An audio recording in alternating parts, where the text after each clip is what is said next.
Hey guys, what's up? Mike here, Lakers Talk. Let's talk Lakers basketball. All right, want to get my thoughts on LeBron James. He's been balling out of late, so everybody's talking about him. I want to chime in and give my thoughts, in particular, things I like about LeBron James and things I don't like. And don't get all but hurt. I think when I do talk about these are things that are personal to me, but I think you might agree with me when I talk about them. Also, I want to touch on load management. The Clippers are resting Kawhi Leonard tonight, and they're playing the Milwaukee Bucks. So everybody's up in arms over that. The second time he's being rested tonight. So I want to talk about how, my thoughts on load management in general and how it might pertain to us if and when we come to resting LeBron James or Anthony Davis. Let's talk about it. But before we do, as you all know, I am now partnering with Fanatics.com. If you are looking for some fresh Lakers gear, definitely check out this site. They have everything from fresh hats, tees, jerseys, classic jerseys, starter jackets, practice gear, game gear, everything you need. Check out the site. Link is in the description. If you purchase stuff online, definitely check out this site. They have some of the freshest stuff on the internet. If you do end up buying something, I get a small percentage of that. It will help me support the channel. Definitely appreciate it. If you do end up buying something, holla at your boy. Anyway, let's talk about LeBron James. So LeBron James has been balling out. 3 straight triple doubles.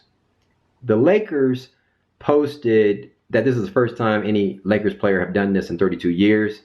That's pretty impressive. Then he retweets that tweet with the little emoji like this, like shh, hashtag washed king. So he's taking shots at like the media and people that might be calling him washed up. Now, I want to talk about that. So some people are like saying, who called him washed up? The point is, somebody made a good point on NBA radio. I think it was Eddie Johnson or somebody, not Eddie Johnson, but one of those guys. But he said that nobody called him washed up, but he's taking shots at people that said that he's kind of like not the same. He doesn't have the throne. They gave it to Kawhi. Like, he's not at the top of his game anymore. He's not the best in the world because he's always been the best in the world. Now he's not the best in the world. So LeBron James is basically saying, like, listen, you thought I was washed up?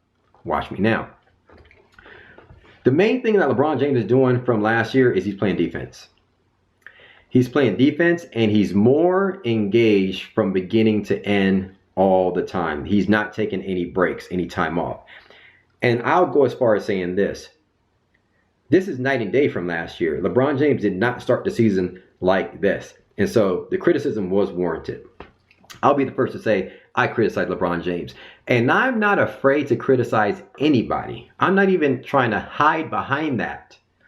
Somebody tweeted me and said, Mike, remember this? Because it was a game where it was like our 5th loss or something like that. And I said, does LeBron James have a no trade clause in his contract? Basically hinting at the idea that I would be entertaining the thought of trading LeBron James. He's tweeting me as if I was backtracking on that particular tweet because I praise LeBron James now. No. Look at the tweet. At the time when I tweeted it, that's how I felt. If LeBron James right now, if we lost 5 in a row and he was not engaged, didn't try to take over, didn't play any lick of defense, I would post the same thing. You would see me post that in like the next 4 or 5 days if that happened. You see me criticize anybody. If you play on the Lakers squad, a team that I've been watching for the last 35 plus years and supporting, and now in tune to how you play, more so back in the day, I wasn't really in tune to how guys plays and take time off and take days off. I'm going to criticize you. It might be from game to game, but that's what I do. I'm going to criticize you. Right now, I criticize AD. Not criticizing him, but I'm going to tell the truth. If AD don't pass the ball, I'm like, dude, pass the ball. He was wide open. Pass the ball. So LeBron James this year, I'm not criticizing him. Other than the fact that sometimes he does play a little slow, and we play slow, and we get into these habits and things like that. But for the most part, he's balling out. 26, 8, and 11. He's shooting 28% from 3. I don't like when we play slow and he takes those 3-pointers, things like that. But for the most part, he's back at the MVP race. I don't have anything anything bad to say about LeBron. This is what I will say about LeBron. The things I like about him, things I don't. Here's what I love the fact that LeBron James is a superstar that can dominate his position and he gets everybody involved. Love, love, love, love, love that. I can't, like, now that I'm so in tune, and I'm gonna tell you what I don't like is kind of like I'm being kind of hypocritical, but here's the deal. I like the fact that LeBron James could dominate his position, but gets everybody involved. That's one. And I love the fact that he plays defense too. That right there is like the all world of superstar talent, minus something. But guys who can score 35 and they don't even pick their head up, they don't look for their guys, they don't make their team better. I don't know. That's what makes LeBron James, in my opinion, one of the best superstars ever. Is the fact that he can dominate at a high level and get everybody involved. Love that. I love the fact also that he's in his 17th year, been barely hurt. I've never seen that done ever before. I love the fact that this guy is never hurt. Knock on wood. That right there is unbelievable to me. When I watch him, I'm like, I'm amazed at this guy. The guy is just a freaking machine. So I love that about him. What I don't like about him, which leads me to my being kind of hypocritical, because I'm going to jump to Kobe Bryant. I don't like the fact that he doesn't have the heart of like a Kevin Garnett, Kobe Bryant. That's the one thing I don't like about him.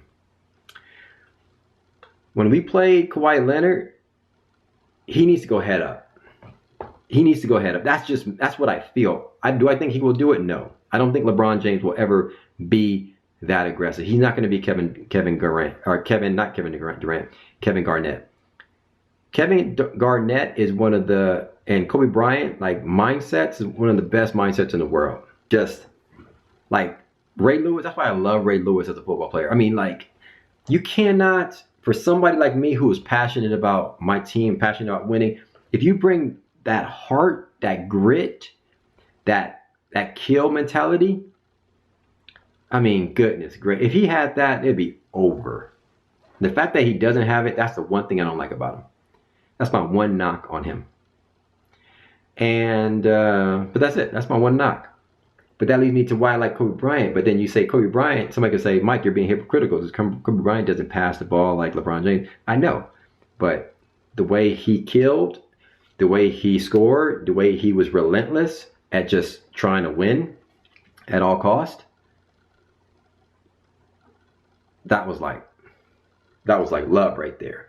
And Kevin Garnett, his kill mentality, like his mentality, even though he wasn't as great as LeBron James or scoring at a high clip as Kobe, his mentality, I mean, he's one of the best players. I loved him. Even though he was on the Celtics and just in general, I liked him from his early years to his end years, and I just love everything he brought to the table. So that's what I like about those guys. That's one thing I don't like about LeBron James. Everything else, this dude is amazing. So much props to LeBron James as always. Let's keep it up. Anyway, on to load management. So Kawhi Leonard is resting against the Milwaukee Bucks. Everybody's talking about it. Here's my gut reaction to this. I don't like it. I don't like load management. Never did, never will. And I get it. Scientifically, it makes sense. It keeps guys fresh for the playoffs. But if Kobe Bryant was on my team and Kobe Bryant was resting, it's one of the worst games ever. I want to see Kobe Bryant play. That's just me as a fan. Put the science aside. I want to see LeBron James and AD play every single game. If I was a Clipper fan, would I be happy? No. We're playing the Bucks and we're resting Kawhi Leonard just for the fact that when we get to the playoffs, we'll be fresh. No, it's a wasted season. What do we watch sports for? We watch them just to win the championship? No, we watch you to... It's like what we saw yesterday. It was a meaningless game against a team that we could have lost to, and it would have probably meant nothing to lose to the Bulls yesterday. But we saw our superstar, LeBron James, even though AD was kind of like mentally taking a break, we saw LeBron James have a good historic night in a way. His third straight triple-double for the Lakers, and now we're talking about it. And that made us as fans feel good to watch him be able to play. Like, that's, I'm telling my kids, like, yeah, we actually came back yesterday, man. Like, LeBron James was balling out. Like the bench was balling out. Like that makes sports fun. Do we want to go through a third of our games without LeBron James or AD? No. To watch who? Quinn Cook, KCP and them? Nah. I want to watch our superstars. I'd say, if anything, do some load management in the game and load management at practice. That's what I would do. I mean, I want you to play. Take a break during the games. Like he did, like he sat the guys yesterday. He rested them for a longer stretch, and he forced the bench to kind of step up and play. That's what I want to see. I would never want to see my guys resting. And to be honest with you, that's just me. I'll go forever being a sports fan and not care about, I mean, yeah, obviously we care about winning championships, but it's the journey that actually is fun as well. You know, like the journey leading up. You look back and you go, man, we've been through ups and downs and this and that. We lost those 3 games, but it's the journey to get through all that makes it all worth it. Like if you just rested everybody and paid to have all the best talent at the end of the year and you win a championship, that means nothing to me. It's the battles that you go through each and every day. That was a battle yesterday. It meant something coming back. You know, down 19, I think at the time. I said 18, but I think we're down 19 at the time. Came back. That stuff means stuff to me as a fan. So load management, I hate it. I don't want to see it. That's just my personal take. Whether or not we do it or not, and it helps one of our guys to stay fresh for the next game, I will never like and want to see my guys rest. That's just me. Anyway, hit me up in the comments below. Let me know your thoughts. Thanks for commenting, liking, subscribing. As always, follow me on Twitter and Instagram at MikeSportsLA. Be sure to check out the link in the description. Check out Fanatics with some fresh Lakers gear. And I'll holler at you guys next time. Peace.